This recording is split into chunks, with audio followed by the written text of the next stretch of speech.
That night, as I stared into the empty rearview mirror and drove aimlessly, I had decided that this would be my last ride. Not just the last ride for the app, but the last ride for everything. The weight of life was crushing every part of me. The bills weren't paying off, my 3 children still depended on me, and I could see no way out. The silence inside the car seemed to scream louder than any horn in the city. And it was at that moment, in the midst of my darkness, that the back door opened. A passenger got in, simple, ordinary, but with a look that seemed to pierce my soul. He noticed my silence immediately and, without asking for anything, without even knowing my struggle, said exactly the words I most needed to hear. Words that, to this day, echo within me. My name is Michael, I'm 38 years old, and I've been driving for apps for over 4 years. It was never my dream job, but it was what I had to put food on the table. I'm a father of 3 children who depend on me for everything, and yet I often feel like I'm failing to be the man they need. Back then, things were too heavy. The pressure of bills, the loneliness of long nights, the feeling of driving aimlessly. I got in the car every day wondering how much longer I could keep going. It was as if with each trip, I lost a piece of my hope. I smiled at the passengers, did my part, but inside I was broken. And it was precisely on one of those days, when I had already made the decision to give up everything, that the unexpected happened. A passenger got into my car and, without knowing it, completely changed the course of my life. If this story has already touched you, leave a like and subscribe to the Backseat Secrets channel. Trust me, the ending will surprise you. The race began like so many others. The city was shrouded in a mixture of neon and darkness, and the distant sound of sirens mingled with the roar of the engine. Inside the car, however, there was a suffocating silence. I didn't have the strength to make conversation, not even to say goodnight. I just gripped the steering wheel tightly as if it were the last thing holding me to life. My thoughts were a whirlwind. I remembered the late rent, the nearly empty refrigerator, the promises I'd made to my children that I couldn't keep. Each red light felt like a cruel reminder that I was stuck in a rut, trapped in a cycle with no way out. The passenger in the backseat watched. I could feel his eyes in the rearview mirror, as if trying to decipher my silence. Normally, I preferred it when people were quiet, but that night was different. The silence wasn't a relief, it was an unbearable weight. The car kept moving, but inside me it felt like everything had stopped. After a few minutes, he spoke. Not with the lightness of someone simply trying to break the ice, but with the firmness of someone who sees something others don't. His voice cut through the heavy air inside the car. He asked if I was okay, but it wasn't the question that disarmed me, it was the way he asked it.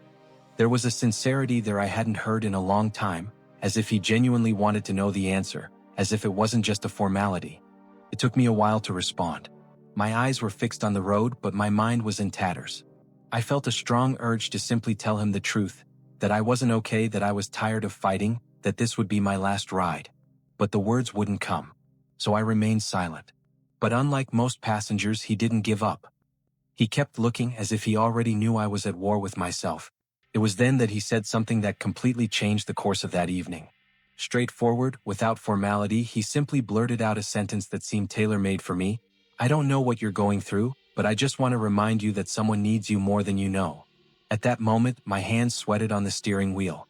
I almost lost control for a second, because those words sank deep, as if piercing through all the barriers I'd built to protect myself from pain. They weren't rehearsed words, not catchphrases you read on social media. They were simple, raw, but filled with truth.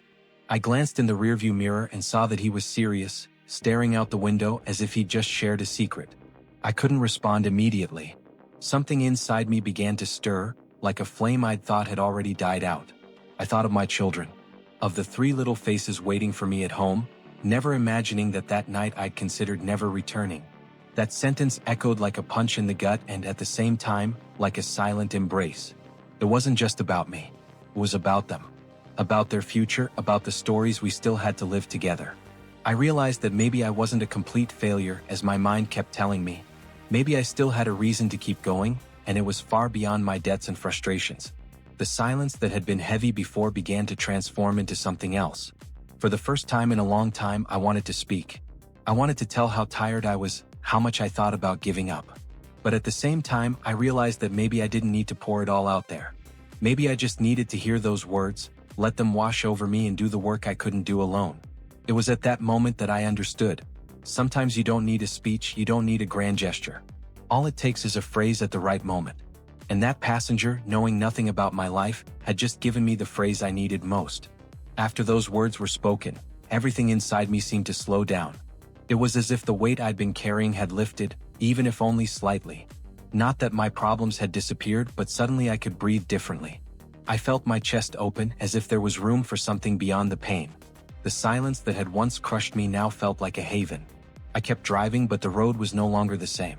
The city lights, which minutes ago had seemed like sad blurs passing by the window, began to take shape. I noticed details: a store still open, people walking hurriedly, a couple arguing on the sidewalk. It was as if I'd been awakened from a dark trance. That passenger's voice echoed in my mind. "Someone needs you more than you know." I repeated the phrase silently over and over, as if testing its truth. And with each repetition, the memory of my children grew clearer. I remembered their laughter, their little hands hugging me when I arrived tired, their little eyes waiting for answers I didn't always have. They didn't need a perfect father. They just needed me to stay here. Without realizing it, my eyes filled with tears. I blinked quickly, trying not to let it show, but the rearview mirror doesn't lie. The passenger saw it. And in that moment, he didn't smile, didn't joke, didn't try to hide it. He just nodded slightly, as if to say, "I know." That simple gesture was like a second push to keep me from falling apart completely. The ride continued in silence, but it was a different kind of silence. It was no longer one of heaviness or loneliness, but of understanding. I didn't know who he was, where he came from, or where he was going, but something about him seemed to understand exactly what I was going through. And for the first time in a long time, I didn't feel alone in my own car. When the destination appeared on the GPS, I wished the route were longer. Because, incredibly, that stranger had given me back something I no longer believed existed: hope. As I drove toward the passenger's final destination, my mind was in turmoil. The sentence he'd said seemed too simple to have much impact, but it echoed within me like a revelation. I'd always believed my life was falling apart because I wasn't enough. I wasn't earning enough, I wasn't providing the comfort my children deserved, I didn't have a promising future. And in the midst of this destructive thinking, I'd forgotten what truly mattered: presence. I realized that, for them, I didn't need to be perfect. They didn't need a rich dad or someone who had all the answers. They needed me, my presence, my care. They needed me to be there to watch them grow, to listen to their stories, to teach them even when I made mistakes. I was so blinded by pain and exhaustion that I hadn't seen that, just by being alive, I was already essential in their lives. What that passenger said to me was like a slap in the face and a hug at the same time. I realized I'd almost made the mistake of depriving my children of the one thing no one else could give: a father's love. And the truth is, they gave me much more strength than I realized. Every time they called me Dad, every drawing they brought home from school, every tight hug before bed, they were reminders that I still had a purpose. In that car, on that ordinary ride, I realized I was about to give up something bigger than any debt, any problem. I was about to give up my life, and with it, the future of 3 children who just wanted me to keep fighting. And it made me think about how often we don't realize how important we are until someone from the outside reminds us. I didn't say anything to the passenger at that moment, but inside I was grateful. With every mile, every stoplight I passed, I felt like I was silently rebuilding myself. And I knew that, somehow, I would never be the same after that night. When we finally approached our destination, I was overcome with a mixture of relief and gratitude. It wasn't common for a passenger to make such an impression on me, especially in such a short space of time. I wanted to thank him, but the words seemed stuck in my throat. Then, before even getting out of the car, he turned to me and said something that made perfect sense of what had happened that night. He spoke softly, almost like a confession. "You know, I was exactly where you are. I thought about giving up too. And believe me, I came very close." At that moment, I froze. My heart raced and my hands sweated on the steering wheel. It was as if he just opened a door I hadn't even known existed. He continued, his voice cracking, "Years ago, I was lost, broken inside, ready to end it all. And then, a stranger said the same words to me that I said to you today. That's what held me back. I can't explain why, but that sentence changed my destiny. And today, looking at you, I felt I needed to repeat it." I fell silent.